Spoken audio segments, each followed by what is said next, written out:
નમસ્કાર. આજના આ ખાસ વિશ્લેષણમાં સ્વાગત છે. આજે આપણે એક બહુ જ સામાન્ય પણ પીડાદાયક સમસ્યા વિશે વાત કરવાના છીએ. પથરી.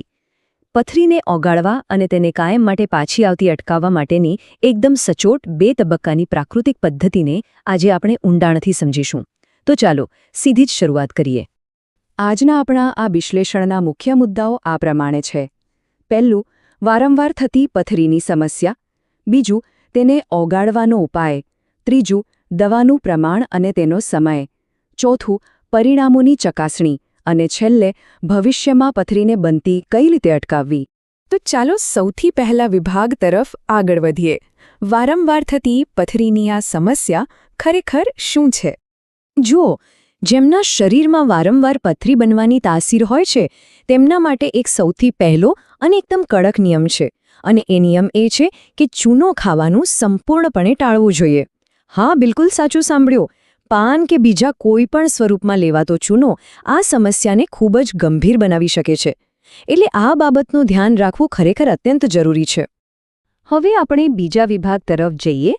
પથરીને ઓગાળવા માટેનો મુખ્ય ઉપાય. પથરીને શરીરમાંથી દૂર કરવાના પ્રથમ તબક્કાની મુખ્ય દવા છે બર્બેરિસ વલ્ગારિસ મધર ટિંક્ચર. નામ કદાચ થોડું મોટું લાગશે, પણ આ એક પ્રવાહી હોમિયોપેથિક દવા છે. આ એક જ દવા પિત્તાશય, કિડની કે મૂત્રમાર્ગની આસપાસ રહેલી કોઈ પણ પથરીને તોડીને શરીરમાંથી બહાર કાઢવાનું અદ્ભુત કામ કરે છે. એ જાણે પથરીના ટુકડા કરી નાખે છે. અચ્છા, હવે ત્રીજો વિભાગ જોઈએ. આ દવાનું પ્રમાણ અને સમયપત્રક શું હોવું જોઈએ? આ દવાનો રોજિંદો ક્રમ સમજવો ખૂબ જ સરળ છે. સૌથી પહેલાં લગભગ 1/4 કપ જેટલું નવશેકું પાણી લેવાનું છે. પછી તેમાં આ બર્બેરિસ વલ્ગારિસના 10 થી 15 ટીપા ઉમેરવાના છે. બસ આ મિશ્રણ દિવસમાં 3 થી 4 વખત પીવાનું છે. સામાન્ય રીતે સવારે, બપોરે, સાંજે અને રાત્રે. એકદમ સરળ, ખરું ને? હવે વાત કરીએ સમયની. આ સારવાર શરૂ કર્યા પછી સતત 1.5 થી 2 મહિના સુધી તેનો નિયમ પ્રમાણે ઉપયોગ કરવાનો રહે છે. સામાન્ય રીતે જોઈએ તો 2 મહિનાના સમયગાળામાં પથરી સંપૂર્ણપણે ઓગળીને બહાર નીકળી જતી હોય છે. કોઈ જટિલ કિસ્સો હોય તો વધુમાં વધુ 3 મહિનાનો સમય લાગી શકે. અહીં થોડી ધીરજ અને નિયમિતતા રાખવી એ જ ખરી ચાવી છે. આગળનો એટલે કે ચોથો વિભાગ છે પરિણામોની ચકાસણી કરવી. હવે અહીં એક વાત ખાસ સમજવા જેવી છે. માત્ર અંદાજ લગાવવાનો નથી કે પથરી નીકળી ગઈ હશે. 2 મહિના પૂરા થાય એટલે સોનોગ્રાફી કરાવી અત્યંત આવશ્યક છે.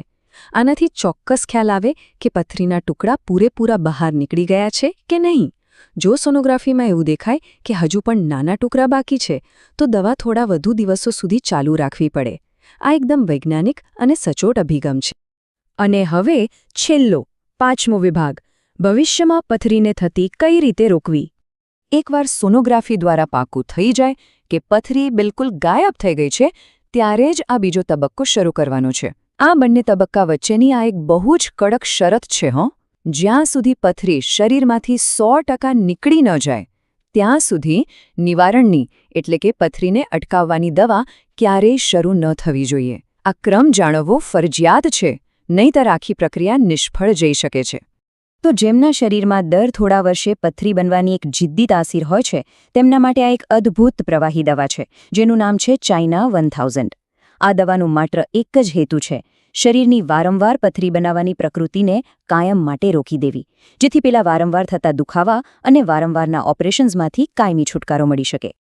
હવે સૌથી આશ્ચર્યજનક બાબત તો આ ચાઇના 1000નો ડોઝ છે.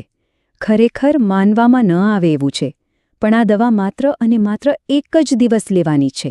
હા, એક જ દિવસ. સવારે 2 ટીપા સીધા જીભ પર, બપોરે 2 ટીપા અને સાંજે 2 ટીપા. બસ, પૂરું.